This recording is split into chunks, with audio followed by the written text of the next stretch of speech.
Bueno, pues continuamos la sesión. Puedo asegurar que para las 8 vamos a estar fuera porque a las 8 hay otro acto. Además, pues según el programa, en esta mesa redonda, la primera ponencia era sobre el derecho al olvido en la red de la European Network and European Security Agency, una agencia europea sobre seguridad en la red, que por motivos ibéricos, es decir, de Iberia y su huelga de pilotos, no han podido venir porque venían de Grecia y se han quedado en mitad del camino colgados. Así que, bueno, lo que vamos a hacer, ya que estamos aquí yo mismo y Fátima, pues yo que he leído todo lo que he podido de las ponencias, contaré un poco de lo que iban a hablar ellos, aparte de la parte que me toca brevemente. Ya digo, esperemos que terminemos antes de las 8 incluso.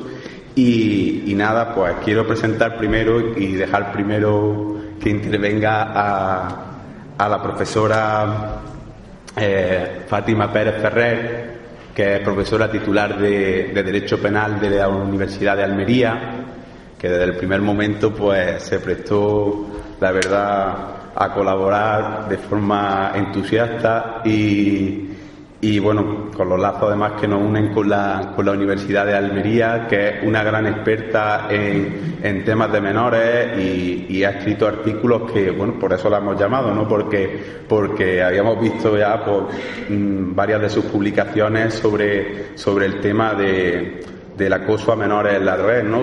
Y sobre el delito de child grooming o acoso, ciberacoso, ¿no? Como lo queramos llamar. Y pues nada, le damos muchísimas las gracias por haber venido, que además, bueno, pues está participando activamente en el Congreso y le damos sin más la palabra. Bien, pues buenas tardes. Como no podía ser de otra manera, mis primeras palabras han de ser de agradecimiento y felicitación a la organización del Congreso, a la Asociación Universa, al coordinador, al director, al profesor Durán Ruiz, por haberme cursado personalmente la invitación para participar en él y por lo acertado de la temática propuesta, en concreto el tema que a mí me ha sido asignado y que es el relativo al fenómeno del acoso escolar en su forma tradicional y el traslado en estos últimos años al uso de las nuevas tecnologías de la información y de la comunicación. Yo, si les parece, voy a dividir mi intervención en tres partes fundamentales. Una primera donde vamos a realizar una aproximación general al fenómeno, a los caracteres del acoso, en el contexto educativo fundamentalmente y en las inmediaciones del centro escolar. Vamos a ver sus presupuestos configuradores, cómo en los últimos tiempos hemos cambiado o hemos asistido a un notable incremento, a un incremento vertiginoso del acoso a través de la red, a través fundamentalmente de Internet, de las redes sociales, de los dispositivos móviles y del resto de tecnologías de la información. Y vamos a ver la respuesta que le puede ofrecer el Código Penal. Por una parte, el Código Penal de adultos, el Código Penal del año 95, cuando los acosadores son mayores de 18 años, y por otra parte, cuando los acosadores son menores, en una franja de edad comprendidos entre los 14 y los 18 años. ¿Qué respuestas le va a brindar el sistema de justicia penal juvenil? Bueno, pues nuestro punto de partida es claro. Los medios de comunicación se hacen eco a diario de noticias relacionadas con el fenómeno del acoso escolar y, como les decía, a través de las redes. Los datos, dicen los expertos, son preocupantes pero no alarmantes. Es un tema especialmente sensible en nuestro país y la preocupación social es creciente. La magnitud del problema no se ve reflejada en las cifras oficiales, en las estadísticas oficiales. Si ustedes ven en la pantalla, los últimos estudios reflejan que el 23,2% de los niños españoles, comprendidos en edades entre los 11 y los 14 años, confiesa sufrir o haber sufrido en algún momento de su vida episodios de acoso escolar. También tenemos el dato inverso. Alrededor de un 12,5% de estos niños comprendidos en estas franjas de edad confiesan también en algún momento de su vida haber ejercido esos actos de violencia física o psíquica sobre un menor. Nosotros nos vamos a ocupar fundamentalmente en esta primera parte de las situaciones de hostigamiento horizontal, es decir, situaciones de matonismo entre alumnos. Otro problema aparte son las agresiones físicas, verbales, modales, que también en los últimos años se realizan a los profesores o incluso a las propias entidades educativas. Asistimos, pues, lo tienen también ustedes ahí, a la aparición o al surgimiento de las nuevas tecnologías de la información y comunicación. Tecnologías en las que, en principio, el menor se siente más cubierto, más amparado en esas técnicas de navegación aparentemente anónimas, en la aparente impunidad y en la mayor facilidad, en la publicidad que sus actos pueden darse a terceros. La protección de los menores no es nueva, es un fenómeno que también tiene reconocimiento a nivel internacional. Ya en el año 89, la Convención de Derechos del Niño, que fue ratificado por España un año más tarde, y más recientemente la recomendación del Comité de Ministros del Consejo de Europa, en el año 2003, insta a los Estados miembros a adoptar iniciativas mucho más ágiles, medidas más innovadoras para frenar este tipo de delincuencia penal juvenil. También a nivel interno, nuestro propio texto constitucional contiene algunos preceptos donde se pone de manifiesto la necesidad de salvaguardar derechos fundamentales como el derecho a la educación, derecho a la libertad y a la seguridad de los menores, el derecho a la vida y la integridad física y, en última instancia, también el derecho a la tutela judicial efectiva. No existe tampoco un concepto unánime o un concepto generalizado de la forma tradicional de acoso escolar. Sí que tenemos algunas aproximaciones y la reiteración de más o menos unos elementos comunes. Así tienen ustedes ahí el informe Cisneros, el 7º, elaborado en Madrid en el año 2005, sobre violencia escolar para alumnos de primaria, ESO y bachiller, donde señala como elementos configuradores principales pues un acto reiterado, con cierta habitualidad, con cierta permanencia, ejercido de un menor a otro menor y que tiene como objeto fundamental pues humillarlo, envilecerlo y atentar contra sus derechos más fundamentales, contra la integridad moral y contra la dignidad de ese menor. También en el ámbito del derecho comparado tenemos auténticos pioneros en el estudio de la victimización de menores en entornos educativos. Aparece un profesor de la Universidad Noruega de Bergen que reitera también ese ánimo, ese propósito deliberado de dañar al menor, de crearle situaciones absolutamente hostiles, situaciones de trato degradante, de humillación reiterada y de la que es muy difícil que la propia víctima pueda salir por sí misma. Y una definición algo más descriptiva es una instrucción que tenemos de la Fiscalía General del Estado del año 2005 sobre temas de acoso escolar y en la que también se pone de manifiesto cómo las consecuencias y los resultados son absolutamente devastadores y nefastos para estos menores. Ahora veremos, pero en los casos más graves pueden llevar incluso a despertar tendencias suicidas. En algún momento de estas jornadas también ya se ha puesto de manifiesto. Ahora vamos a partir de un caso en concreto que seguro todos ustedes conocen y que recuerdan. ¿Cuáles son los elementos principales o los elementos configuradores del acoso escolar? En primer lugar, pues la existencia de conductas de violencia de carácter físico, empujones, patadas, arañazos, golpes, cachetes y de violencia psíquica o modal. Llevan incluso pues a rumores, comentarios infundados, insultos, comportamientos de exclusión, de marginación, de bloqueo social para los menores y en los casos también más extremos extorsiones y chantajes, llegando incluso a exigirle cantidades de dinero. Les decía que recordarán seguro un caso que tuvo lugar en nuestro país en el año 2004, el caso pionero en materia de acoso escolar, el caso Joaquín, en el que a partir de un hecho puntual, un menor estudiante de secundaria en Guipúzcoa, pues tiene un problema determinado en clase un día, una defecación involuntaria como consecuencia de un problema intestinal.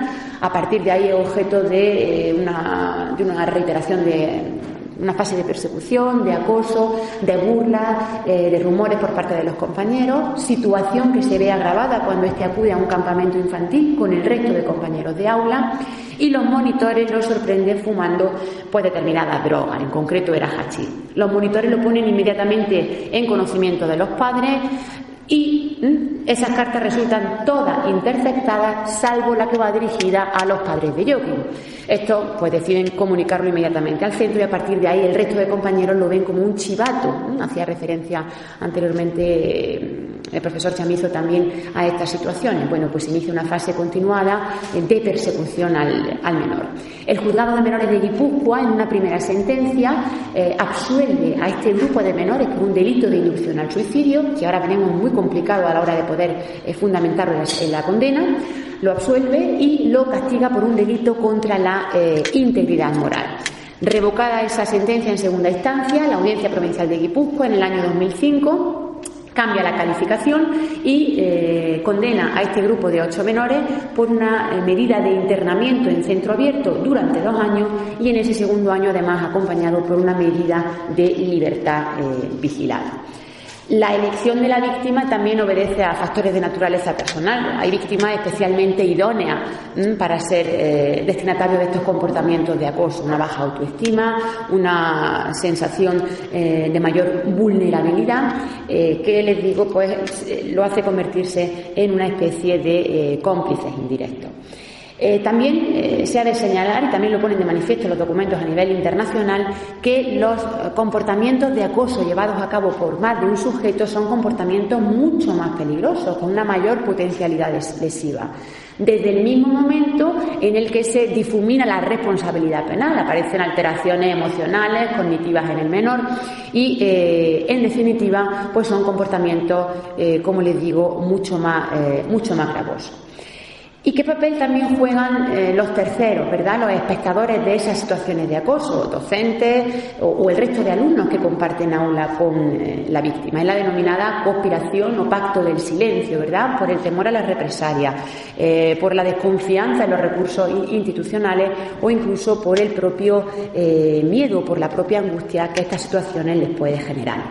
En este sentido, y no tiene nada que ver con el derecho penal, una ley orgánica del año 96 de protección jurídica del menor, que todos ustedes conocen también, los que trabajan con menores seguros, ya obliga a los centros docentes a adoptar las medidas necesarias para reprimir estas situaciones de acoso y además a ponerlo en conocimiento a la mayor brevedad posible de las autoridades judiciales.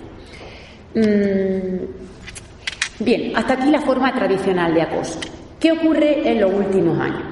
Pues miren, los autores o los especialistas en la materia de la utilización de las redes sociales, de las nuevas tecnologías de la información y de la comunicación, suelen identificar estos dos conceptos. Yo hasta hace un par de años también lo hacía. Yo creía que ciberbullying, en la terminología anglosajona, o ciberacoso, era lo mismo que si yo empleaba el término grooming o child grooming. Y resulta que no. Que el concepto de ciberbullying comparte los rasgos de todo acoso moral, de todo acoso escolar. Es decir, es un comportamiento que requiere cierta permanencia, cierta habitualidad. Es un comportamiento que normalmente se lleva a cabo entre menores, entre iguales. Lo que ocurre es que ahora se realiza a través de medios tecnológicos, a través de medios telemáticos como Internet, dispositivos móviles. Pero las consecuencias y los medios son los mismos, ¿de acuerdo? El causar ese atentado grave contra la integridad moral, contra la dignidad del menor, humillarlo, envilecerlo, etc. Distinto al concepto de grooming, distinto al concepto de child grooming. Aquí basta con un único acto. Un acto episódico o puntual ya puede ser constitutivo de un delito del artículo 183 bis que ahora vamos a analizar. También cambia el sujeto activo. Ya no hablamos de situaciones entre iguales, ya no hablamos de situaciones entre menores. Hablamos de situaciones en las que normalmente el sujeto activo, el autor, es un adulto, es una persona mayor de 18 años, independientemente de que suplante la personalidad de otro, independientemente de que la red se haga pasar por un menor. También cambian más cosas. Ahora le añadimos aquí un elemento finalístico, una finalidad sexual, un componente sexual, explícito o implícito. Es que la finalidad última de este adulto acosador es llegar a cometer alguno de los delitos de naturaleza sexual que aparecen contemplados en nuestro Código Penal del año 95. Y además, como último elemento, lo que se requiere, lo que exige también es el encuentro físico, el encuentro personal. Vamos a ver cómo se articula esto y cómo aparece plasmado en nuestro texto legal. Pues bien, ese artículo 183 bis va a prever de forma expresa el denominado delito de child grooming. Es un delito, como les decía, de reciente incorporación. El Código Penal no lo recogía hasta que el legislador de 2010, en una reforma que afecta a casi un tercio de nuestro Código Penal, decide, para responder a las exigencias, a los instrumentos de carácter internacional y comunitario, decide incorporarlo.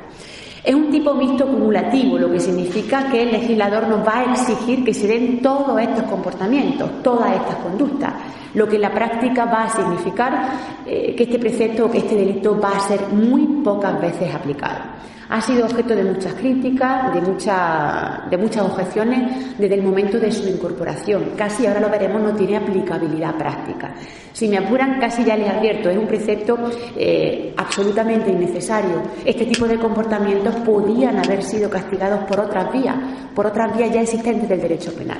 ¿Qué es lo que ocurre aquí? Pues que a golpe de acción mediática, de acciones sociales, en un determinado momento el legislador, para acallar voces, pues decide incorporar un nuevo tipo penal. Los medios tecnológicos están claros: Internet, teléfono o cualquier otra tecnología de la información y de la comunicación. El contacto inicial puede ser a través de estos medios o puede ser también físico, y que ese primer contacto físico luego derive o se prolongue en un contacto tecnológico. Las dos posibilidades, en principio, tienen cabida dentro de este tipo penal. Sujeto activo, como les decía, es genérico e indiscriminado. Dice el que a través de Internet, como está recogido en el Código Penal de Adultos, en principio, y si leemos la exposición de motivos de la ley, va a tener que ser un adulto. Claro, el problema es que todos los tipos que recoge nuestro Código Penal también van a poder ser cometidos por menores, aunque parece que esa no es la intención del legislador. Pero todos los comportamientos que nosotros tenemos en nuestro Código Penal también pueden ser cometidos por menores. ¿Por todos? No. Solo aquellos que estén comprendidos entre los 14 y los 18 años de edad. Pero también el delito de child grooming puede ser llevado a cabo por un menor de 17 años. Claro que sí. Sujeto pasivo, dice, tiene que ser un menor de 13 años. Y muchos os podréis preguntar, bueno, ¿y por qué 13 y no 14? Pues miren, es una cuestión de política criminal. Viene a acogerse pues a lo que los instrumentos de carácter comunitario ya han previsto con anterioridad. 13 años es el umbral de ese consentimiento en todos los delitos de naturaleza sexual. Coincide en esto con casi todos los países de nuestro ámbito, de nuestro derecho comparado. La finalidad, les decía, tiene que ser de naturaleza sexual, explícita o implícita. ¿Todos los delitos de naturaleza sexual? No. Y en esto el legislador sí que ha sido claro. Dice artículos 178 a 183, es decir, que la finalidad del acosador sea cometer con ese menor de 13 años un delito de agresión sexual, un delito de abuso sexual.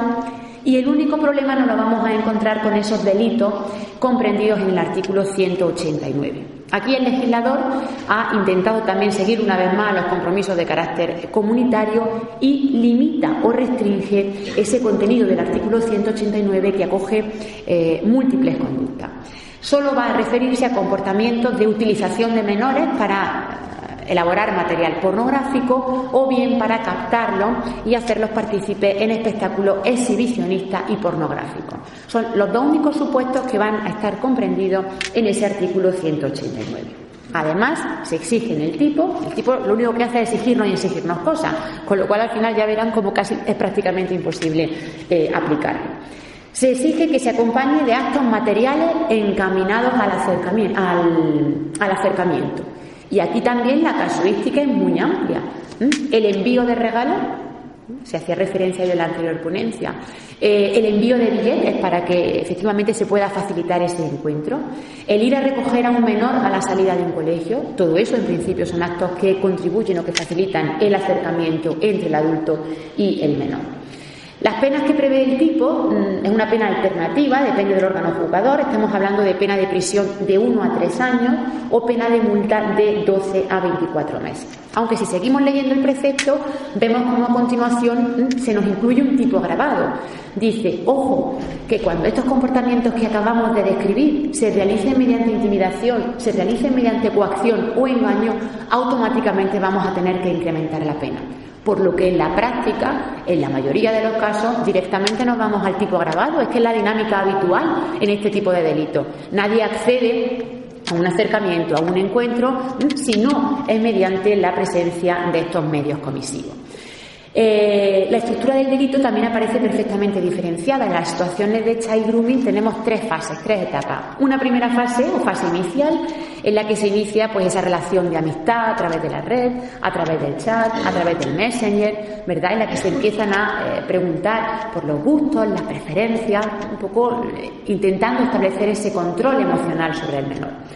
Una segunda fase o fase intermedia en la que se le empiezan a exigir actos de naturaleza sexual a través de la webcam, captación de imágenes, realizando actos obscenos, se le exige pues determinados comportamientos. Y la auténtica fase de acoso, esa fase final en la que se empieza a amenazar y a chantajear al menor, en el que si no accede a sus peticiones, si no existe ese contacto físico final, pues va a colgar las imágenes en la red o va a comunicar, va a revelar una serie de información a sus familiares y allegados.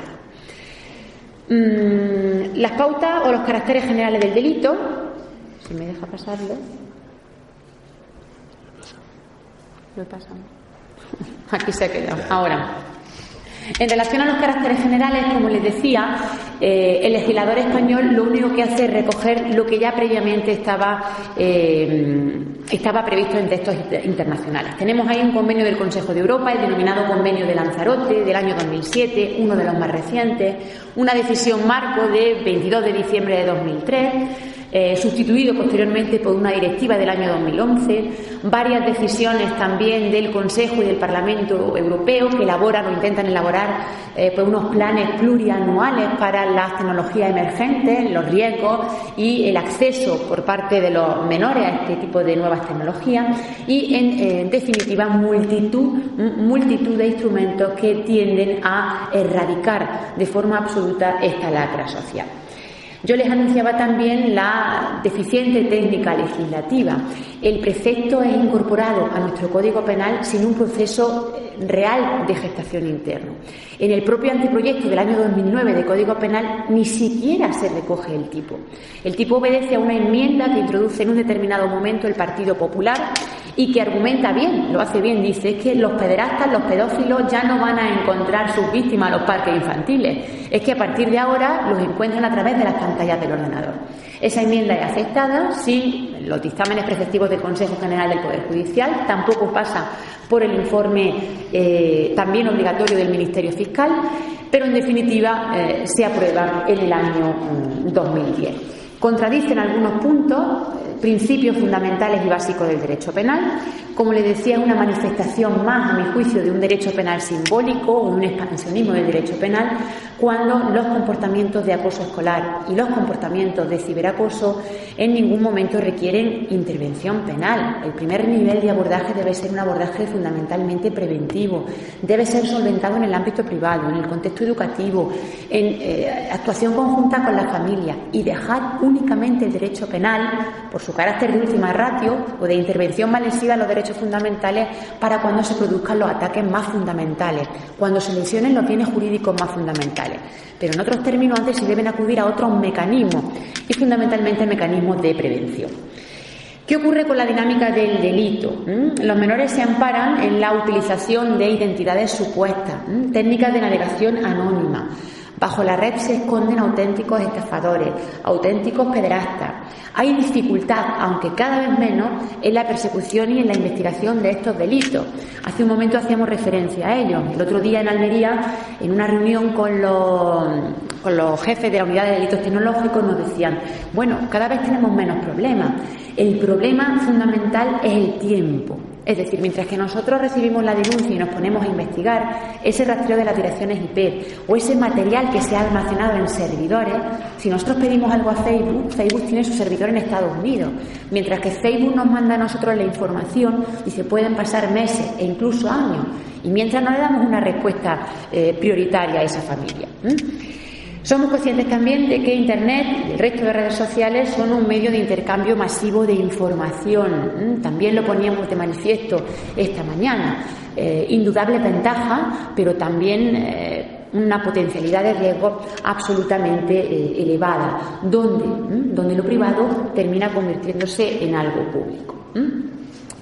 Bueno, pues vamos a articular o vamos a intentar ofrecer cuál es la calificación jurídico-penal desde la perspectiva de nuestro ordenamiento. Y lo primero que tenemos que hacer es diferenciar tres situaciones atendiendo a la edad del acosador. Mayores de 18 años, en principio, van a responder conforme a la jurisdicción de adultos, el Código Penal del año 95. Menores de edad, entre la franja de los 14 y los 18 años, quizá donde estos comportamientos de acoso son los más frecuentes, al menos estadísticamente. Tenemos nuestra Ley Orgánica Penal del Menor del año 2000, ley que ya antes de su entrada en vigor es objeto de dos modificaciones, que ha sido modificada también recientemente en el año 2006 y cuya filosofía fundamental es esa naturaleza sancionadora educativa. En ningún momento vamos a hablar de pena, el profesor Valls hacía referencia a ella, sino que vamos a hablar de medida, naturaleza fundamentalmente resocializadora. Una tercera situación que comprende a los menores de 14 años y que no van a estar sujetos en ningún caso a responsabilidad penal. Podrán responder conforme a la legislación civil, podrán responder conforme a leyes especiales, pero desde luego quedan al margen de este sector del ordenamiento.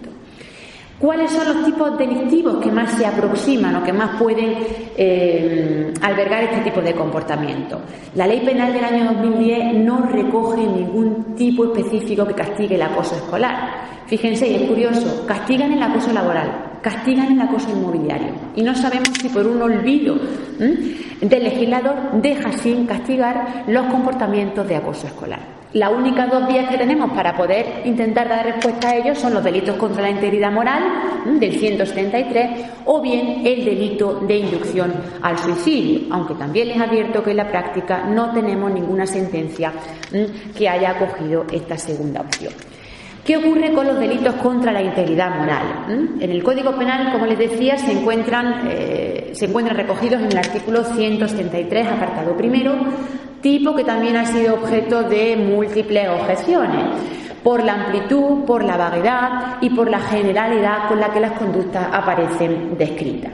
Se requiere la causación de un trato degradante. ¿Y qué entendemos por trato degradante? Nos remitimos a la jurisprudencia del Tribunal Europeo de Derechos Humanos y tampoco nos soluciona mucho las cosas. Actos que causen una situación de denigración del menor, de humillación, de vejación, que genere sentimientos de angustia, de soledad, trastornos depresivos, etc. Una agresión grave a la integridad moral. ¿Qué entendemos por integridad moral? El artículo 15 del texto constitucional lo recoge. El derecho a la dignidad del menor, el que no sea considerado como un objeto, que lo tratemos como un ser humano libre. Conceptos como el de inviolabilidad, intangibilidad, respeto de sus derechos más fundamentales. Y un tercer elemento, que es el elemento temporal, quizá el que más problemas nos ha dado en el ámbito práctico y en el que se exige, en principio, pues ese elemento de reiteración o de habitualidad. Claro, aquí también tenemos sentencias que dicen lo contrario. Tenemos sentencias que acogen que un único acto de ese comportamiento de trato degradante ya podía quedar recogido en ese 173.1. Ahora bien, podemos calificarlo como delito contra la integridad moral, pero no constituye delito de acoso, porque el delito de acoso requiere siempre y en todo caso esa reiteración o esa continuidad. Lo dice así la sentencia de 22 de febrero del año 2006, una de las escasas que hay sobre esta materia, y en el que se pone de manifiesto con carácter expreso que para que nosotros podamos hablar de un delito característico de acoso escolar, siempre vamos a requerir ese elemento de permanencia y de estabilidad en el tiempo. La segunda vía que nos ofrece el Código Penal es el delito de inducción al suicidio, el delito previsto en el artículo 143, apartado primero. El que induzca el suicidio de otros será castigado con pena de prisión de 1 a 4 años. Pues miren, ningún caso ha acogido este delito, porque es muy difícil probar una relación de causalidad. Si se lleva a cabo el suicidio, la víctima está muerta. No tenemos ningún material probatorio que nos haga poder mantener esa relación de causalidad. Es muy difícil fundamentar una sentencia condenatoria en este sentido, y lo intentó por todos los medios en la sentencia de la audiencia de Guipúzcoa, cuando el caso de Joaquín, pero no lo pudo conseguir. Se requiere que la inducción al suicidio sea directa, eficaz, dirigida a persona determinada, que tenga un doble propósito o una doble finalidad, es decir, que se cree en la víctima esa resolución de querer acabar con su vida. Es decir, que ésta no la tenga de forma previa, que no se refuerce, sino que necesitamos que se origine de forma previa. Y además que efectivamente se lleve a cabo el crimen, se lleve a cabo el suicidio. Por lo que hasta el momento ningún tipo de delito previsto. ¿Cuál es la respuesta? ¿Cuál es la respuesta que desde el sistema de justicia penal juvenil se le puede otorgar, ojo, a los menores acosadores, a los menores que se sitúan entre los 14 y entre los 18 años? Tres situaciones fundamentales o tres ejes fundamentales. En primer lugar, el trato preferente que se le ha de dar a la víctima en todos los casos, situaciones de cesación inmediata del acoso, mediante la adopción de medidas cautelares, mediante las medidas de alejamiento, en los casos más extremos la medida de internamiento. Aquí el papel del Ministerio Fiscal es absolutamente importante, como lo puede ser el juez en la jurisdicción de adultos, pues aquí la figura del Ministerio Fiscal es absolutamente importante. Puede también imponerle alguna de las medidas descritas en esa ley del año 94 de protección a testigos y peritos en causas criminales. Una adecuada inmediación, seguido de un adecuado interrogatorio, es un arma poderosísima para poder determinar situaciones reales de acoso. La respuesta educativa que pretende ofrecer la Ley Penal del Menor tiene que ser una respuesta individualizada. El derecho penal de menores huye de generalizaciones y ahora lo vamos a ver muy brevemente en la elección de las medidas. Requiere respuesta individualizada a esos menores. Y en este sentido, y aunque ya lo hemos citado antes, vuelve a ser fundamental esa recomendación del Comité de Ministros del Consejo de Europa del año 2003. La posibilidad que también se da de poder reparar los daños y perjuicios. Nuestra Ley Penal del Menor del año 2000 contiene un artículo 61, apartado 3, donde se establece la responsabilidad solidaria de los padres por los daños y perjuicios causados por los hijos. E incluso esta responsabilidad va a poder quedar reducida si se comprueba o se constata que no han favorecido pues esa intención o ese dolo en el ámbito de los menores. En lo que al aspecto punitivo se refiere, también tenemos dos opciones. El Ministerio Fiscal va a poder desistir de la incoación del expediente, ni siquiera abrir el expediente a estos menores, aunque tengan conocimiento real de que se han producido estas situaciones de acoso. Y en principio este desistimiento va a poder quedar limitado únicamente a dos situaciones. Uno, cuando ese menor cometa delitos menos graves, delitos en los que no haya violencia o intimidación o simple falta. Y segunda posibilidad, segunda hipótesis, delitos cometidos por menores que no han sido reincidentes o que no son reincidentes, es decir, que cometen estos hechos delictivos por primera vez. También puede ocurrir otra situación, y es que estos menores ya hayan cometido hechos con anterioridad. También aquí el Ministerio Fiscal puede optar por no incoar el expediente. Fijaros cuántas facilidades le damos. ¿Cuándo? Pues cuando se entienda que ya se ha ejercido el suficiente reproche penal con los trámites hasta ese momento practicados. O cuando se entiende que entre el momento de la comisión de los hechos y el momento en el que se va a abrir el expediente ha ocurrido o ha tenido lugar un exceso de tiempo que ya no tiene ningún sentido la intervención sobre ese menor. Son distintas posibilidades que se nos dan en esa Ley Penal del Menor. Segunda posibilidad, la contemplada en el artículo 19, el sobreseimiento del expediente. Es decir, el expediente ha sido iniciado, pero a mitad de camino... ¿Voy bien de tiempo? Ah, sí, me pienso. Pero vosotros me paráis cuando veáis y luego si queréis lo dejamos parado. No hay problema. Pero a mitad de camino decide que acudir a la mediación, a una solución extrajudicial de conflicto es una medida que puede llevar a un mejor resultado. Claro, las situaciones de mediación tampoco son apropiadas para todos los casos de acoso. Son apropiadas para casos iniciales, para fases muy leves, incluso cuando la víctima quiere admitir esa disculpa por parte del acosador. Pero existen casos de auténtico pánico, de auténtico terror, en los que la víctima no quiere ni acercarse, ni oír hablar siquiera del sujeto que la acosa.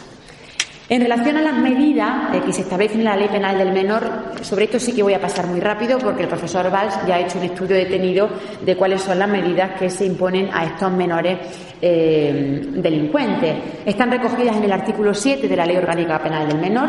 Si se dan cuenta, no son todas las que están. Yo, por ejemplo, no he incluido la medida de internamiento porque estadísticamente o cuantitativamente para los casos de acoso no son las más adecuadas. El órgano juzgador intenta combinar la medida de libertad vigilada, es quizá la que estadísticamente con mayor número a mayor número de menores se impone, esa medida de seguimiento de la actividad educativa del menor, las prestaciones en beneficio de la comunidad, siempre con el consentimiento de éste, la realización de tareas socioeducativas, la propia exposición de motivos ya nos muestra algunos ejemplos claros, la asistencia a talleres ocupacionales, la asistencia a talleres formativos, aulas de preparación al empleo, todo ello con la finalidad pues de mejorar esas habilidades sociales o esas técnicas de incorporarse de nuevo a la sociedad, la permanencia de fin de semana como medida privativa de libertad y en la que se intenta contrarrestar pues los efectos estigmatizadores que podría suponer para la vida académica del menor,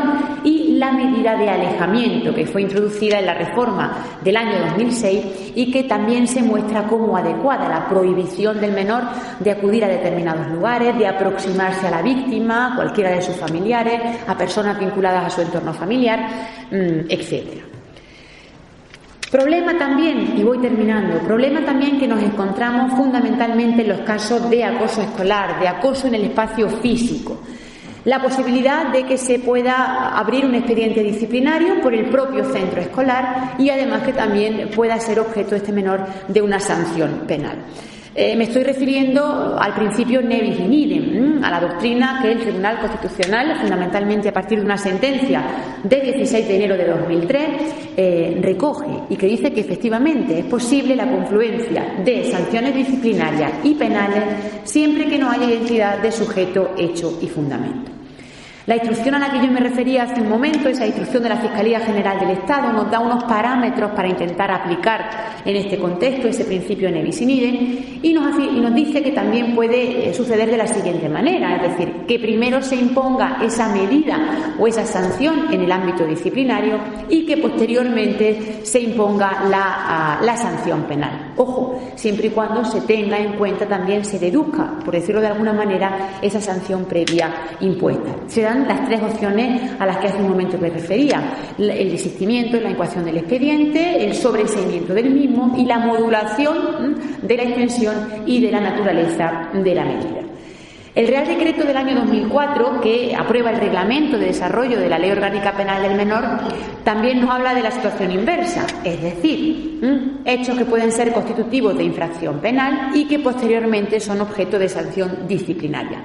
También lo deja claro, cuando el fundamento sea distinto, cuando el fundamento de la sanción disciplinaria sea pues el buen funcionamiento, el orden o la seguridad del propio centro educativo. En lo que al aspecto civil se refiere, en los últimos años, fundamentalmente a partir del año 2004, aumenta la litigiosidad escolar. Es decir, ahora son los padres de estos menores acosados los que van a interponer demandas civiles a los centros educativos. Y llama la atención, pero de los 40 casos que más o menos hemos estudiado en la Universidad de Almería, la mayoría de las condenas han recaído sobre centros de titularidad privada o concertada. Claro, esto es lógico. Si condenamos a centros de titularidad pública, ¿quién acaba pagando las sanciones? La administración pública, la administración educativa. Con lo cual, pues está más o menos claro el por qué la mayoría de estas condenas recaen sobre centros de titularidad privada. Las sanciones que se imponen son altísimas. Las cifras que hemos manejado son indemnizaciones entre los 2.000 y los 40.000 euros. Indemnizaciones que tienen que pagar los centros que hayan asistido a esos comportamientos de acoso entre sus alumnos. La reglamentación administrativa está dispersa. Yo les he citado pues la Ley Orgánica de Protección Jurídica del Menor del año 96, el Real Decreto del año 95, por el que se establecen también los derechos y las obligaciones de los alumnos en estos centros. Los centros han trabajado y mucho, también hay que decirlo, en los últimos años. Han elaborado planes de convivencia, han establecido protocolos, incluso la Junta de Andalucía tiene en marcha un proyecto denominado Espacio de Paz, ¿no?, donde se ha trabajado en este sentido. No recoge la instrucción de la Fiscalía General del Estado un precepto como el que tenemos en el 1903 del Código Civil, Pero sí es cierto que se contempla la posibilidad de que esos padres puedan demandar civilmente a las entidades titulares de estos centros educativos. ¿Por qué? Por los daños y perjuicios causados a sus hijos en las horas en las que estos permanecen, en el centro escolar. Y dice más, realizando actividades académicas, actividades extraacadémicas o actividades complementarias. Y en este sentido tenemos sentencias, además sentencias importantes, que han aparecido en los últimos años en nuestro país. Yo les traigo a colación dos. Una de la Audiencia Provincial de Álava del año 2005, donde se condena a una cooperativa de enseñanza porque, no por lo que hizo, sino más bien por lo que no hizo. Porque desde que la entidad titular del centro tiene constancia de un episodio de acoso a una menor, a principios del año 2000, no es hasta finales de 2001 cuando ese centro decide abrir el expediente al acosador y decide remitir testimonio de todo lo actuado a la autoridad judicial. Pasa casi prácticamente un año.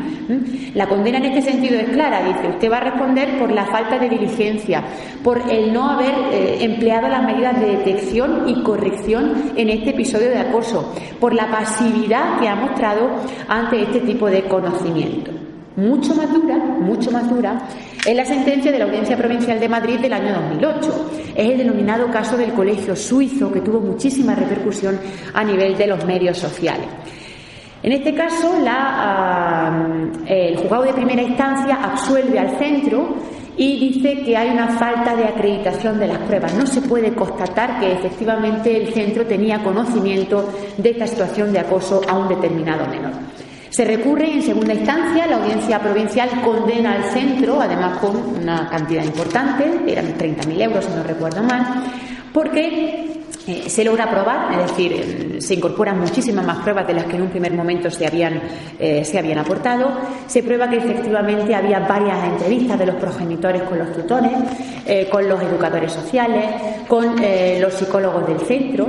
Es decir, el colegio se puede demostrar que tenía conocimiento perfecto de esta situación. Pero es más, además se aportan también determinadas grabaciones de alumnos que habían asistido a la aula con las cámaras, con los móviles, con el objeto posteriormente de difundir esas imágenes. Se le condena, como les decía, con una cantidad de 40.000 euros, con lo cual, pues queda reflejo de lo que efectivamente pasa todos los días en nuestro país. Termino.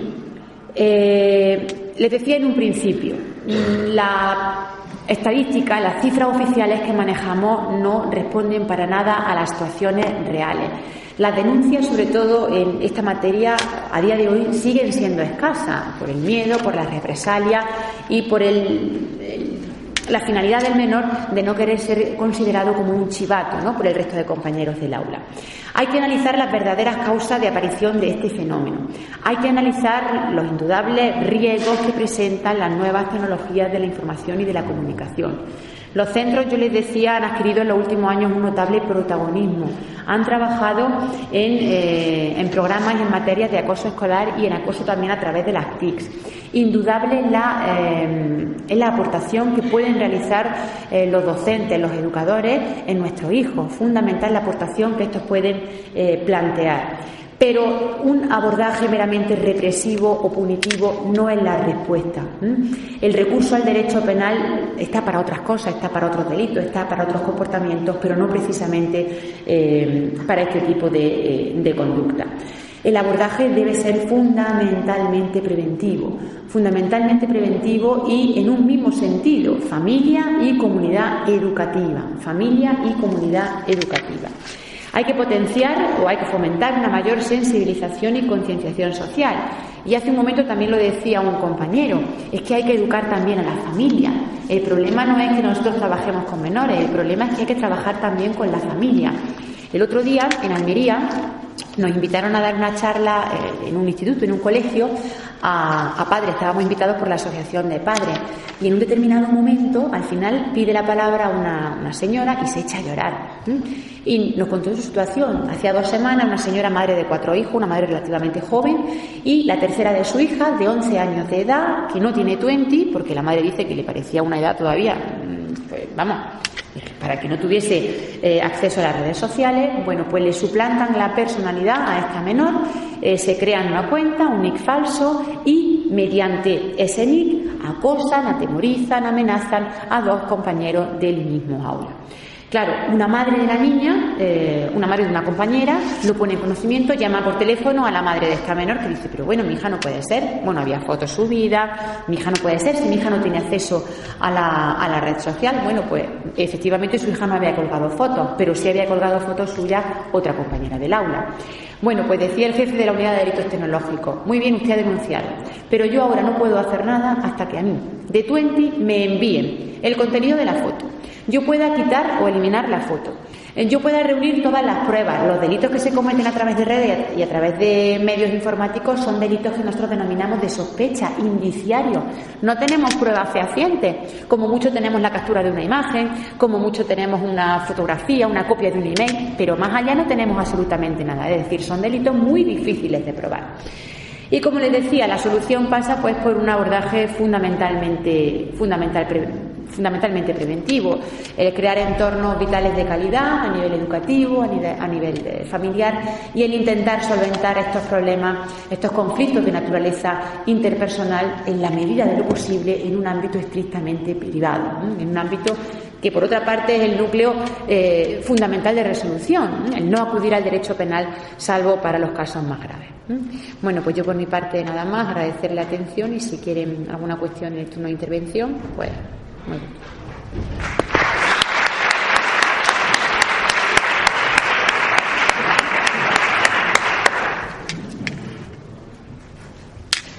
Pues muchísimas gracias, Fátima. Yo he tenido tiempo de organizar casi todo el congreso menos mi intervención, así que pues trataré de todas formas ya a la hora que es, trataré de ser lo más breve posible, ¿no? De todas formas la tenéis tanto la mía como las personas del Instituto Europeo en el CD que se os ha entregado con las actas de las jornadas, ¿no? Yo quería hablar en primer lugar pues de un tema que creo que es relevante, que es la protección de datos de los menores, ¿no? Y la intervención que tiene que tener las administraciones públicas en esa protección de datos de los menores, ¿no? Porque está claro que existe ahora mismo una dificultad importante a la hora de proteger los datos de los menores, primero porque los menores no están interesados en que se protejan sus datos. Están interesados en utilizar las redes sociales, en establecer contactos, en, no sé, pasar su tiempo libre. Bueno, como todos la utilizamos un poco, ¿no? Pero particularmente no tienen un interés o una preocupación muy grande, por no decir nula, en qué es lo que están compartiendo, a quién llega eso, ¿no? El ejemplo claro, si tenéis Facebook o habéis tenido, yo soy ex Facebook, por problemas personales que me ha causado el Facebook, no sé si me volveré a meter, pero me lo voy a pensar. El problema es los amigos de mis amigos. ¿Cuánta gente son los amigos de mis amigos? ¿A dónde está llegando mi fotografía, no? O la fotografía que el amigo de mi amigo o mi amigo tomó de mí y el amigo de mi amigo remite a no sé dónde, ¿no? Entonces, la verdad que eso es complicado, ¿no? No saber hasta dónde llega eso, y es muy fácil, si uno no tiene esa conciencia y no dedica un tiempo a ese autocontrol de los datos personales, perder el control, la propiedad de nuestros propios datos, de nuestra propia imagen, ¿no? Claro, eso nos puede afectar a futuro, ¿no? A presente y a futuro. Y con esto los dos temas, ¿no? El derecho al olvido, es decir, ¿por cuánto queda ese tiempo? Esa foto mía, esa simpática foto mía borracho con 15 años haciendo el tonto sabe Dios dónde en un botellón que tomó mi amigo, que me pareció muy divertida en ese momento, puede provocarme el rechazo en un puesto laboral dentro de 5 años cuando estoy buscando trabajo y ya no me interesa a lo mejor el botellón, o no lo practico, o no hago esas cosas, o simplemente pues fue un momento puntual que no refleja tampoco mi personalidad habitual, ¿no? Sino, y ni que refleja que sea una persona más o menos responsable, sino que, bueno, pues he tenido ha quedado impactado ese momento, ¿no? Luego además, pues esto es una batalla, siempre decimos, de David contra Goliat, ¿no? Es decir, esto es una batalla de una persona contra el mercado. Contra una persona contra el mercado, ¿por qué? Porque Internet es gratuito sí o no. Es gratuito, ¿no? Teóricamente, bueno, hay que pagar la conexión, ¿no? Pero todo lo demás, mayoría de contenidos son gratuitos. Y cada vez se tiende más a hacerlo gratuito y buscar otros medios de financiación. ¿Cuáles son esos medios de financiación? La publicidad. Todo el mundo sabe que Internet obtiene sus ingresos de la publicidad. Al final, hasta Facebook, ¿no?, que era creada con total libertad, etcétera, etcétera, pues tiene que acceder a la publicidad y ha tenido que salir a bolsa porque al final pues, uno crea un negocio para ganar dinero. Y trabaja, pues se crea algo por ganar por un interés, ¿no? Y ese dinero se gana porque a partir de unas empresas que financian webs que les facilitan datos personales de personas que pueden ser potenciales clientes. Cuanto antes conozcas a esos clientes y sus gustos a través del tiempo, pues mejor para la empresa, porque se puede adaptar mejor su perfil, lo que te ofrece, cuando te ofrece, ¿no? A nadie se le escapa que cada vez eso, los indexadores, el Google, te adapta más, ¿no? Casualmente, tú que quieres ir a Cuenca el fin de semana a ver a tu hermana y has buscado hoteles en Cuenca. Al día siguiente estás buscando otra cosa y en el lateral te está saliendo oferta de hotel en Cuenca y dice uno, ¿y esto? ¿Cómo sabe? Pues Google ha indexado todos esos datos y te está ofreciendo conscientemente, para eso está el motor de búsqueda, lo que sabe que a ti te gusta o que estás necesitando. Y ese es el precio que pagamos por el acceso gratuito a Internet, ¿no? Y nuestros datos circulan mucho. ¿Por qué? No sé cuánto habéis leído la cláusula de protección de datos que había en el formulario de inscripción de este congreso. Ninguno, me imagino, ¿no? Pues había una cláusula de protección de datos. Tenemos vuestros datos y os decíamos que, bueno, que vamos a respetar la ley orgánica de protección de datos y no se lo vamos a vender a nadie, ¿no? No se lo vamos a dar a otras personas interesadas en organizar, por ejemplo, congresos de menores que nos pudieran pagar por ello, ¿no? Pero otras empresas no tienen tantos escrúpulos y a lo mejor cuando aceptas el servicio y te ponen una de esas páginas de 17 páginas que estás aceptando todo porque tú lo que quieres es instalar gratuitamente determinado programa, le estás vendiendo ahí tu alma al diablo y estás dándole a 18.500 empresas tus datos para que te molesten ya el resto de tu vida, ¿no? Y de repente empiezas a tener una cantidad de ofertas y de multitud de cosas, ¿no? Porque acabas de eso, pues vender todos tus datos conscientemente. El problema aquí es que la protección de datos se basa en el consentimiento. Y has prestado tu consentimiento. Le tienes que dar a la casilla, si no, no te deja avanzar. Queremos avanzar, le damos a la casilla. Y no queremos leer 17 folios, evidentemente, de letra pequeña y complicada, ¿no? Entonces, realmente, pues eso de la protección de datos, bueno, sí, pues como la letra pequeña esa que sale en la tele, ¿no? Que nadie sabe lo que es, que informa sobre algo, algún derecho que tenemos, pero que nadie lee porque es demasiado pequeña y pasa demasiado rápido. No sé por qué la pone. Bueno. La cuestión es que decían algunos profesores de derecho administrativo clásicos como Casesio o Parada, decían que el derecho administrativo nos acompaña de la cuna a la tumba, y es así, ¿no? Esto de la protección de datos y el derecho administrativo que conlleva, pues nos acompaña desde, bueno, la primera ecografía que te hagan, que ya se queda a lo mejor en la base de datos de estas ecografías modernas en 3D, que se quedan en la base de datos del hospital para ver que todo va bien, etcétera, etcétera. Pues antes de nacer estamos ya en una base de datos, estamos ya digitalizados y así todo, ¿no? Así todo, pues enseguida cuando vayamos a la guardería tienen nuestros datos que le van a pasar a una empresa, porque la empresa que lleva el catering, el comedor o la empresa que lleva el aula matinal, pues la guardería, aunque sea pública, le va a pasar nuestros datos y van a tener nuestros datos de contacto, etcétera. Van a saber ya pues cuál es el horario laboral de los padres, porque saben la hora a las que no puedes tener al niño. Bueno, después pues ya pues el niño un poquito más grande ya, pues mi hija con 5 años ya me estaba planteando tener móvil ayer. Es decir, me quedé asustado. Quería uno de mentiras para jugar, menos mal. Pero bueno, claro, ya me planteo que porque ella está viendo ya niñas de 6, 7, 8 años que lo tienen, ¿no? Móvil de verdad. Y bueno, será una batalla, ¿no? Será una batalla que tendremos que librar en su momento, pero el caso es que, bueno, pues apuntará, yo que sé, al Clan TV o a la banda del Canal Sur y les dará sus datos también, ¿no? y a ver dónde acaban esos datos. Y después ya empezamos pues de adolescentes con Facebook, Twitter, MySpace, etcétera, etcétera, ¿no? Y allí ya cosas se desmadran, ¿no? Porque ya es, tú cedes tus datos, tus amigos ceden tus datos, te hacen encuestas sobre tus amigos, la gente quiere saber, oye, ¿te caigo bien? ¿Soy simpático y no sé qué? ¿Cuáles son los hábitos de tus amigos? Eso no es gratuito, te están preguntando ¿a qué le gusta a tus amigos que se lo pueda vender? No, ¿por qué te van a hacer una encuesta, no? Y claro, se va perdiendo cada vez más la privacidad y además en la etapa adolescente, ya digo, la preocupación sobre la propia privacidad es al revés. Tú quieres que todo el mundo te conozca, ¿no? Que todo el mundo sepa de ti lo estupendo y lo fantástico que eres, ¿no?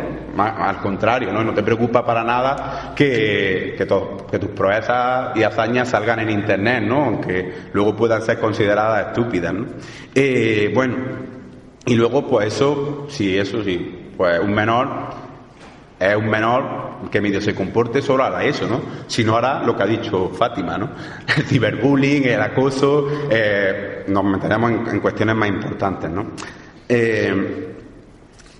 Por eso se ha creado un derecho que algunos determinan el derecho a la protección de datos personales y otros el derecho a la autodeterminación informativa.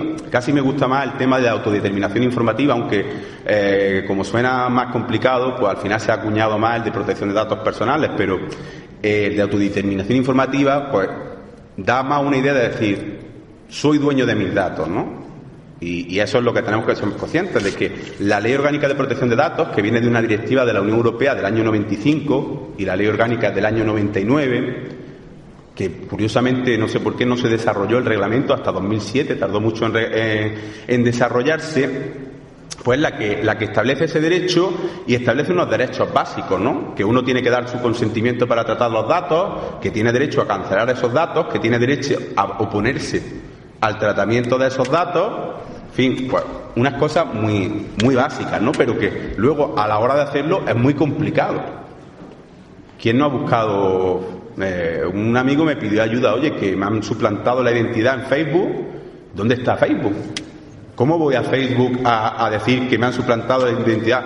No había forma de encontrar en Facebook cómo denunciar esa suplantación de la identidad y tardaron, pues no sé, mes y medio, ¿no? En que alguien estuvo, pues, haciendo lo que quiso con su cuenta, con sus fotos, quitaba, ponía y poniendo comentarios que se metían, tal, y insultando, etcétera, que pueden insultar de parte tuya a otro, mucho más peligroso, ¿no? Pues imaginaos, y tardó eso mes y medio, pues con ayuda, ¿no? Y que buscamos expertos y tal, y al final hasta que nos respondieron y cancelaron la cuenta pasó mes y medio, contactando a todos los contactos desde fuera para que todos escribieran a Facebook cuando encontramos ya la dirección para que cancelaran la cuenta, etcétera, ¿no? Es decir, no son nada rápidos porque no tienen tampoco ningún interés especial, pues eso a Facebook no le preocupa mucho y tiene otras cosas que hacer, ¿no? Están programando realmente para conseguir cómo van a vender mejor tus datos, cómo van a sacar mejor rendimiento a todo eso y puedan subir en bolsa, ¿no? Entonces, se convierte también eso, los menores en este sentido, pues son un instrumento muy fácil a través de redes sociales, a través de Internet, para conseguir datos de los mayores. Claro, los mayores son los que tienen el poder adquisitivo y los que tienen los medios, ¿no? Pero es muy fácil eso. Rellena esta encuestita, ¿no? Y di dónde van tus padres a veranear, qué les gusta, si playa o montaña, qué compran, tiene moto o no tiene moto, para ofrecerle productos de este u otro tipo. Es decir, muchas cosas, ¿no? Que los menores, pues sí, pues responden alegremente, ¿no? ¿Cuál es tu dirección? ¿Cuál es tu teléfono? Pues sí, alegremente, ¿no? Mientras que un mayor, pues pensar, bueno, ¿y usted a qué le interesa? Y no le interesa para nada dar esos datos, o puede pensarse, si esos datos son relevantes, que los tenga una empresa, ¿para qué, no? Bueno, claro, es difícil también en esa batalla entre mayor y menor. Ya hemos dicho, bueno, ya lo decía el defensor, ¿no? Que los padres pues tienen normalmente perdida la batalla con los hijos porque saben menos, van por detrás, ¿no? Y además, bueno, un adolescente siempre le esconde las cosas a sus padres, eso está claro. Cualquier adolescente que se precie le tiene que esconder una parte a sus padres, ¿no? Muchos padres dicen, sí, métete en Facebook, te dejo meterte en Facebook, en Twitter, pero me tienes que hacer amigo tuyo. Pues el niño dice, No te preocupes, me hago una cuenta en la que voy a ser amigo tuyo y otra para mis amigos. Me voy a ser yo amigo tuyo para que veas yo lo que digo con mis amigos. Estamos buenos, ¿no? Dice, entonces, ¿qué gracia tendría eso, no? Es como, pero eso pasaba antes también. Es como cuando decía tu madre, te acompaño con tu amigo al cumpleaños. Mamá, ¿qué me vas a acompañar? ¿Me vas a hacer pasar vergüenza con mis amigos? La vergüenza de acompañarme por mi madre cuando tiene ya 13 o 14 años. ¿Me vas a hacer pasar esa vergüenza? Por supuesto que no, ¿no? Pues es lo mismo, solo que en el ámbito digital, ¿no? Bueno, ¿qué pueden hacer las administraciones públicas? Pues lo tienen complicado. Primero porque tienen muchos menos medios que tienen Google en proporción con las empresas públicas. Pues imaginaros, ¿no? Está a nivel mundial, mientras que la Junta de Andalucía está a nivel, en comparación con Google, muy local, ¿no? Facebook tiene 1.100 millones de usuarios. La Junta de Andalucía tiene 8 millones de usuarios, no de ciudadanos, y no tanta gente para controlar. Seguramente menos gente dedicada a eso que programadores tiene Google, a lo contrario, ¿no? Es decir, que la batalla es complicada, ¿no? El planteamiento, es decir, que ¿qué es lo que puede hacer las administraciones? Pues decir, si no puedes con ellos, únete a ellos. Es decir, vamos a intentar la autorregulación. Es decir, bueno, puedes comprometerte a algo, por lo menos, ya que, porque es que en estos casos ya estas empresas están imponiendo sus condiciones a las administraciones. Entonces, las administraciones que pueden decir, bueno, sí, me pueden poner tus condiciones, pero yo también te puedo sacar una ley y complicarte la vida. Entonces, al final, pues, el punto medio es llegar a una autorregulación, es decir, que en colaboración público-privada, las empresas que tratan los datos con las administraciones, pues, creen códigos de conducta para ver cómo se tratan esos datos, ¿no? Ahora, la administración, de todas formas, no puede ser neutral. La neutralidad, en este caso, juega en contra de los menores, ¿no? Es decir, si no haces nada, estás jugando en contra. Es decir, o estás actuando o estás ya perdiendo, ¿no? No es una cuestión de quedarse quieto, no es una opción, ¿no? Y, bueno, ¿quién está actuando? Pues están actuando precisamente los defensores, son defensores del pueblo, del menor, que dan las voces de alarma, y están actuando a veces los tribunales, y está actuando, pues, a veces la autorregulación, la propia conciencia, pero lo justito, vamos a ser realistas. Decía Twenty que iba a eliminar 300.000 perfiles de menores de 14 años. No se ha eliminado ninguno. Ahí está mi sobrino de 8 años, pues, en Facebook, en Twitter y en Twenty, en todos, y yo no veo que tenga ningún problema. ¿Sería difícil esto? Para nada. Para nada, simplemente tienes que bajar la edad, en que es obligatorio tener el DNI o el pasaporte, y obligar a que los menores obligar a que todo el mundo se identifique a través de su DNI electrónico, que ya lo tiene todo el mundo prácticamente, pues obligar a que se identifiquen con el DNI electrónico el que quiera acceder a las redes sociales. Ahí ya es un chip, no hay posibilidad de identificarse con otro, ¿no? Bueno, probablemente habría tiendas donde se falsificarían chips, etcétera, etcétera. Supongo que no tardaría mucho eso tampoco en venderse, ¿no? Como se falsifican las consolas, etcétera. Pero bueno, sería una opción de cara a intentar por lo menos pelear esa batalla, ¿no? Porque ya digo, en esta batalla es que nuestros amigos y familia, y los amigos de familia de los menores en particular, sobre todo los amigos de los menores, es que juegan en contra de la protección de sus datos. No son amigos tuyos en ese sentido, porque te están etiquetando. Hoy voy a etiquetar esta foto, y no te preguntan si tú has querido etiquetar esa foto. Si tú no has sido muy cuidadoso al seleccionar tu perfil, en que no quieres que otros te etiqueten, en que no quieres que los amigos de tus amigos vean, etcétera, etcétera, esa parte es la que tenemos que ser muy conscientes a la hora de educar, en que hay que tomarse ese tiempo, hay que tener esa preocupación, no vale, porque por defecto las redes sociales van a dejar todo para todos, a ellos les interesa cuanta más información posible, ¿no? Y ya digo, pues es muy, muy importante esa colaboración para que se pueda hacer algo, ¿no? Pueden surgir además conflictos, ¿no? Las administraciones públicas tienen datos, tienen muchos datos. Imaginaros la administración de salud si tiene datos importantes nuestros, pues relevantísimos, ¿no? Datos que podrían hacer que nadie nos contratara si tenemos una enfermedad que la empresa, si la conociera, sabría que podemos estar de baja en poco tiempo y no nos contrataría, ¿no? La administración tiene también datos de menores, por supuesto, historiales médicos, historiales educativos, historiales, pues, tienen datos muy importantes, ¿no? Y incluso son los responsables, son los padres de muchos menores que están en situación de desamparo y que están tutelados por las propias administraciones públicas, ¿no? Aquí hay una figura que se ha creado, que ha existido siempre en el Código Civil, pero que estaba muy infrautilizada y que se ha reutilizado en el caso de los menores no acompañados. Como yo soy experto en ese tema, pues modestamente o inmodestamente hablando, lo conozco, y es el tema de los defensores judiciales, ¿no? Cuando el interés objetivo del menor, que es el que protege su tutor, ¿no? El interés objetivo, lo que es mejor para el menor, ese interés superior que todos los convenios internacionales reconocen y todas las leyes ponen como la principal norma a la hora de tratar con menores, choca contra el interés subjetivo del menor. Esto es un caso claro, ¿no? Objetivamente, pues no es lo mejor que un menor esté poniendo o una menor esté poniendo su foto bajándose el bikini un poquito para enseñar en las redes sociales, vamos a decir, ¿no? Para decir, mira qué delgadita estoy, ¿no? O mira qué guapetón estoy. Pues no es quizás lo mejor, ¿no? Y subjetivamente, pues ella piensa que pues, quiere que tiene un buen palmito y que quiere lucirlo, ¿no? Que para eso está en la adolescencia, ¿no? Entonces, tenemos ese conflicto entre el interés objetivo y el interés subjetivo, ¿no? Que para solventarlo es difícil y se crea esa figura del defensor judicial, ¿no? Que quizás sería aplicable a estos problemas que tenemos ya y que vamos a tener con nuestros menores, y está pensada para eso, para los problemas entre padre e hijo. Nunca se ha utilizado, pero quizás en este sector habría que empezar a retomar esa figura, porque vamos a tener conflictos graves y ya se están teniendo, ¿no?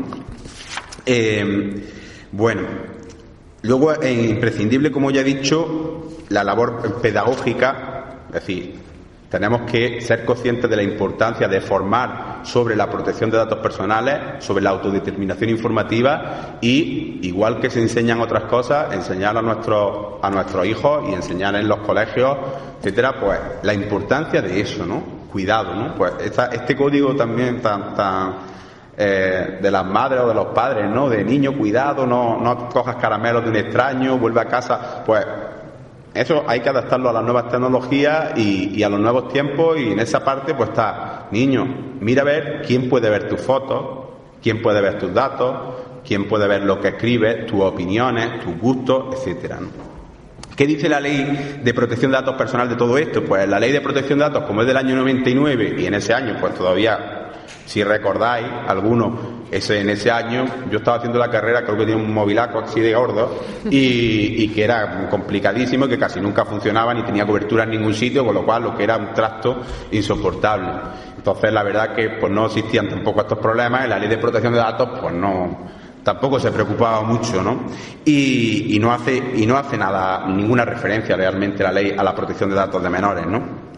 Claro, la penetración social que tienen ahora mismo las redes sociales, los móviles, y las redes sociales aplicadas a los móviles, porque el WhatsApp mucha gente ya lo habla como y los tipos WhatsApp, ¿no? Viber, etcétera, ya es el sustituto natural del Facebook, ¿no? Porque es más rápido y lo tienes directamente en el móvil, ya no tienes que irte al ordenador, no sé qué, y utiliza la misma función, puedes hacer grupos, puedes compartir fotos, tal.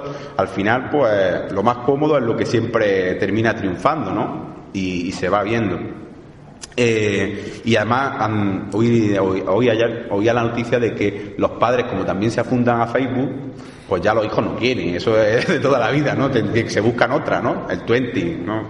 Los hijos iban migrando a Twenty. Si los padres se van a Twenty, pues se irán a otro sitio, ¿no? Y si los padres están en WhatsApp, pues irán al Viber, que los padres no lo conocen tanto, y si no es el Viber, pues se inventará otra cosa. O sea que el Line, ¿no? Que ahora la nueva. O sea que vamos cambiando, ¿no? Los padres pues siempre huyendo de que sus padres los controlen, como es lógico y normal, y siempre hemos intentado todos, ¿no? Nuestros padres controlarnos y nosotros que no nos controlen, ¿no? Bueno, sí dice una cosa la Ley de Protección de Datos, es que hay unos datos especialmente protegidos, que son los datos de aquellas personas que no tienen capacidad jurídica para prestar su consentimiento, como son los menores Pero claro, los menores, según qué edades, porque sabemos que la capacidad del menor va cambiando. No es lo mismo la capacidad de un menor de 8 años que de uno de 16, ¿no? Con 16 ya te dejan coger una moto, trabajar, ¿no? Casarte. Ahora se está discutiendo lo de casarse, que era desde los 14. Pero bueno, fijaros, casarse es lo importante y se permite desde los 14. Es decir, que va cambiando la cosa, ¿no? Hasta los 18, que te permiten votar, que tampoco es para tanto, ¿no? Respecto a casarse otras cosas, ¿no? En fin, que habría muchas cosas que discutir, ¿no? Luego con el tabaco y el alcohol se ha puesto también mucho el grito en el cielo y hasta los 18, ¿no?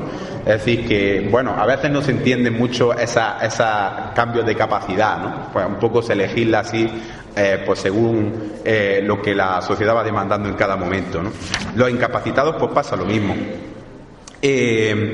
Y bueno, hay un segundo artículo que habla que los ficheros policiales, pues si se cancelarán los datos que no sean necesarios ya para averiguar un delito que ya está resuelto, eso, pues los datos que se tengan de menores que se tienen que cancelar, ¿no? No es muy relevante. Pues fijaros que lo que habla de menores aquí la Ley de Protección de Datos, pues es muy poco, ¿no? Y ya el reglamento de 2007 pues empieza ya a hablar con más estrictamente, ¿no? El anterior de 2004, el Código Penal sí incluye delitos contra la intimidad por vulnerar la protección de datos. Es decir, aquí siempre, como decía la profesora Pérez, pues siempre a lo bruto, primero a lo penal, ¿no? Al delito. Y nos olvidamos de la parte de la infracción administrativa, es decir, bueno, vamos a empezar castigando poquito a poco, ¿no? No vamos a poner el castigo, el peor castigo a la primera, ¿no? Y bueno, siempre lo hacemos así, ¿no? La sociedad demanda, aparece el problema, ¿qué es lo más fácil? Cambiar el Código Penal. Eso está, se reúne el Parlamento, cambiamos el problema resuelto. Jamás, ¿no? Jamás se resuelve un problema cambiando el Código Penal, ¿no? Y bueno, pues aparece el reglamento de 2007, que ya están las cosas de otra manera en 2007, y ya hay unos artículos que, el artículo 13 en concreto, que pone ya los 14 años como edad en la que el menor puede dar su consentimiento para que se protejan sus datos. Por eso la edad de entrada a Facebook, etcétera, etcétera, y todas las redes sociales es los 14 años, por este reglamento de 2007 de la Ley de Protección de Datos, no por otra causa, no porque a nadie se le haya puesto ni porque les parezca a los de Facebook o Twenty, ¿no? Y fijaros que también ese artículo dice que no pueden recabarse a través del menor datos familiares, sociológicos, etcétera, pero se hace, ¿no? El Farmville, todas las aplicaciones que son jueguecitos, muchas veces, muchas aplicaciones que parecen juegos están para recabar datos familiares y de los amigos de los menores, ¿no? Y son, si uno lo analiza, es clarísimo, ¿no? Bueno, muy importante también, pues decir eso, que no olvidemos, ¿no? Que el Internet se financia con nuestros datos personales y con venderle a las empresas nuestros datos personales, que pretende conocer, pues eso, el alma del usuario, y los motores de búsqueda del Google ya escudriñan bastante en el alma porque son capaces de guardar muchísimos datos, ¿no? Y bueno, pues en ese sentido, aunque empieza a hacerse cosas, la única alternativa que realista, pues parece que es la autorregulación, porque ya digo, las redes sociales se han convertido en un agujero negro para la protección de datos, ¿no? Pues en los últimos 4 años, cada año se está incrementando un 50 o un 60% las demandas que hay de cancelación de datos personales, es decir, de quiero que quiten esto de aquí, de ahí el derecho al olvido digital que hablábamos que está surgiendo, es decir, quiero que quiten eso de ahí. ¿Por qué sale esto? O sea, yo me encontré una noticia, a mí me hicieron una entrevista para la hermana de un amigo mío que trabajaba en comunicación audiovisual. ¿Te puedo hacer una entrevista sobre el plan Bolonia? Bueno, pues hazme una entrevista, tal. Yo no sabía ni que eso iba a publicarse en ningún lado. 3 años después me encuentro, el profesor Durán critica duramente el plan Bolonia. Yo ni lo había criticado ni nada, una cosa, o sea, como que yo estaba súper en contra de aquello. Me leo, digo, bueno, aparte que me malinterpretaron totalmente, o sea, aquello se había quedado allí y de repente me aparece allí, o sea, ahí está, ¿no? Que soy contrario a eso, ¿y cómo quito yo eso? Que aparecía en el Google cuando buscan mi nombre, ¿no? Entonces, pues no sabemos, buscad vuestro nombre a ver qué sale, ¿no? Y fijaros, el tema, por ejemplo, en el tema del derecho al olvido, cuando se trata de registros públicos, sabéis que las deudas que tiene uno, las multas que le ponen, etcétera, etcétera, y si te embargan, se publica en el boletín oficial de las provincias, si no te consiguen notificar en tu casa. Es decir, que puede ser que de los datos que salgan poniendo tu DNI sea eso, pues datos que no son agradables para nadie, es decir, me han embargado, me han desahuciado, etcétera, etcétera, ¿no? En fin. Soluciones, pues este tema del DNI electrónico que decía puede ser una solución, la autorregulación puede ser otra, la elaboración de lo que se denominan códigos tipo, una especie pues de autorregulación, una normativa interna, ¿no? Pero se tienen que comprometer todas, porque también las redes sociales compiten entre ellas, ¿no? Y se tienen que comprometer a nivel mundial, porque los países, o sea, hace falta regulación. Nosotros necesitamos por lo mínimo regulación a nivel de la Unión Europea, y si puede ser internacional, porque la empresa Google, pues ya sabéis que aquí gana muchísimo dinero, pero aquí como tenemos el 35% de impuestos de sociedades, pues lo factura en Irlanda, que tiene el 8%. Y nosotros, pues de lo que ve Google aquí, no vemos nada, ¿no? No quedamos nada en impuestos, nada queda en España, ¿no? Y bueno, pues en conclusión, ¿no? Está muy expuesto, los datos personales de los menores están muy expuestos. La amenaza, además, crece en el caso de los menores porque perciben menos el riesgo. Los menores siempre son más arriesgados, más osados y no se dan cuenta tanto de los peligros como los mayores. Y por lo tanto no ejercen ese derecho de autodeterminación informativa, no se autodeterminan, no son responsables en ese sentido, ¿no? Las administraciones, como hemos comentado, juegan con desventajas respecto a las grandes empresas, que son globales, y las administraciones son locales. Y la respuesta penal, pues claramente no es la adecuada, y la administrativa tampoco es que tenga mucha más repercusión.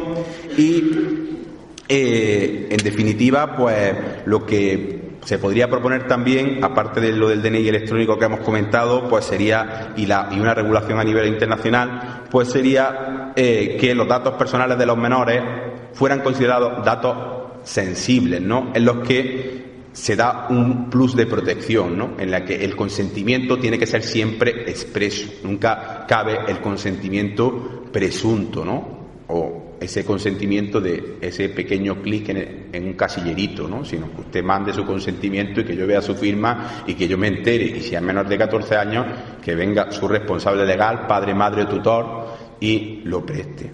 Pues nada más, simplemente comentar del derecho al olvido digital lo siguiente, ¿no? Es decir, nosotros como humanos tenemos, gracias a Dios, una memoria bastante limitada, ¿no? Lo cual nos permite olvidar, perdonar, superar nuestros fallos, nuestros errores, que son muchos a lo largo de la vida. Y eso no pasa con las nuevas tecnologías. La memoria se convierte en eterna y permanente, ¿no? O sea, esa estupidez que hicimos en ese momento dado, de la cual nos arrepentimos mucho, puede estar fotografiada en un vídeo, etcétera, que sigue circulando por la red y del cual hemos perdido el control, ¿no? Pues, olvido hormigos, ¿no? Bueno, eso le ha sacado un rendimiento increíble, pero al principio estaba muy arrepentida. Pero bueno, es un caso, ¿no? Es decir, de cómo se puede perder el control. A mí me llegó el vídeo de olvido hormigos. Y yo no estaba interesado en absoluto, vamos, pero ni casi sabía del caso, había oído un poco, ¿no? Pero, o sea, le llegó, yo qué sé, a toda España, ¿no? Y bueno, pues en cuanto al derecho al olvido, pues claro, se ha planteado si todos esos datos que quedan indexados, pues eso en la red, en el blog, en el Facebook, en las redes sociales, y que luego indexan, o sea, se unen aquí dos problemas. Uno es una capacidad de memoria que ya es ilimitada, se excede lo humano, ¿no? Porque es de máquina, y que además se une a unos motores de búsqueda súper precisos. Súper precisos, mentira, porque vaya usted a saber qué ponen cuando tú pones tu nombre como primer resultado y por qué, y tú no puedes decidirlo. A lo mejor sale lo que a ti te gustaría, es decir, mi currículum precioso o la conferencia que di no sé dónde, que estoy encantado, o salen mis antecedentes penales, o sale la multa que me pusieron por orinar en la calle cuando tenía 12 años, ¿no? Es decir que, pues, no tenemos tenemos el derecho a cancelar esos datos, pero se hace muy difícil por los mismos temas que hemos dicho, ¿no? Porque quienes tienen esos datos, a lo mejor sus sedes están fuera de nuestro alcance, de nuestro control, y el intermediario que tenemos, que es la Agencia de Protección de Datos Española, pues no tiene tampoco ningún poder sobre ellos. Vamos a ser realistas, no tiene ningún poder. Cada país, pues, ese derecho al olvido lo ha legislado de una forma y se concretaría un poco lo que ha quedado como ese núcleo del derecho al olvido, es el derecho de cancelación y oposición, es decir, el derecho a cancelar esos datos que no queremos que estén, que debería ser automático, es decir, escribir. Pero que ya digo que ¿dónde se escribe a Google? Pero debería ser automático escribir a donde están nuestros datos, a esa página web, etcétera, para que se cancelara, ¿no? Y el derecho a la oposición, es decir, al tratamiento de esos datos por otra persona, ¿no? Que ya no somos nosotros, no es que, es decir, en los que ni siquiera ha habido consentimiento previo, porque claro, en los que yo colgué en la red social inicialmente había un consentimiento previo que se me olvidó revocar. Pues el derecho de cancelación es esa revocación del consentimiento que haría que se cancelara, ¿no? Si otro es el que lo ha colgado, pues eso, el amigo que te etiqueta en la foto, entonces es derecho de oposición. Mira, no quiero que me etiqueten en la foto, y también esa red social o ese buscador tendría la obligación o tiene la obligación de quitarte. Pero a ver quién le obliga, quién le pone el cascabel al gato, ¿no? Sobre todo porque se está incrementando enormemente y tienen otras cosas que hacer. Antes que están más interesados primero en ganar dinero, no, eso es donde se atiende antes en las tiendas, al que viene a comprar o el que viene a devolver o a presentar una reclamación. Pues todos lo sabemos, ¿no? Entonces, el derecho al olvido encima pues tiene diferentes perspectivas en los distintos países europeos, y lo que hace falta es cambiar esa directiva de 1999, que empieza a estar bastante obsoleta, y incluir claramente ese derecho al olvido con un concepto que sea igual para todos los Estados miembros de la Unión Europea, porque es que aquí en la Audiencia Nacional, en el caso de España, que es la que tiene las competencias a nivel jurisdiccional sobre esto, pues no ha conseguido realmente protegerlo de forma eficiente, mientras que en Francia y en Italia pues lo han concretado más y están ofreciendo, dentro de que reconocen sus limitaciones. Inglaterra directamente dice que eso no, es que no lo van a conseguir, entonces como que no se van a esforzar mucho por ello porque es una batalla perdida, ¿no? Entonces, bueno, pues hace falta que a nivel de la Unión Europea la forma sería modificar la directiva del 99, 95/99 sobre protección de datos, ¿no?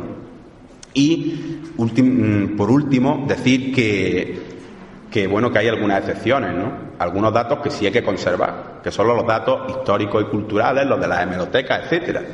Pero, claro, hay que delimitar también muy bien, y habría que hacerlo en esa legislación, qué datos de hemerotecas son relevantes, cuáles se pueden cancelar y cuáles no, ¿no? Claro, delitos que han tenido una autoridad pública, por ejemplo, el caso, no sé, de la niña de Alcázar, el caso Joaquín, etcétera, pues eso es lógico que quede en la hemeroteca, aunque afecte a datos personales. En otros casos, pues de personas que no tienen relevancia pública, y en su caso ha tenido difusión pública, quizá habría ese derecho a borrar los datos incluso de las hemerotecas, pero eso pues es un camino largo que todavía queda por andar. Nada más, muchas gracias, nos vemos mañana a las 9:30.